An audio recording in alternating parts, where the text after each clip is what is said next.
1433 নববর্ষে পহেলা বৈশাখ আজকের বর্ষবরণ দিবসে আমরা বিধানসভা উদ্যান মেধা উন্নয়নের পক্ষ থেকে বাণী বিদ্যাপীঠ দ্বাদশ শ্রেণী বালিকা বিদ্যালয়ের ছাত্রী ও শিক্ষিকাদের নিয়ে আমরা বৃক্ষরোপণ করেছি।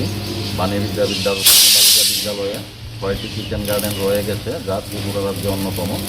তো আমরা প্রতিটি বিশিষ্ট দিনে আমরা বৃক্ষরোপণ করি, যাতে ছাত্রছাত্রীরা অনুপ্রাণিত হয় এবং তারা তাদের জন্মদিনে বা যে কোনো বিশিষ্ট দিনে তারা একটা করে গাছ লাগায়। তাহলে এইভাবে পরিবেশ দূষণ থেকে ত্রিপুরা মুক্ত হবে।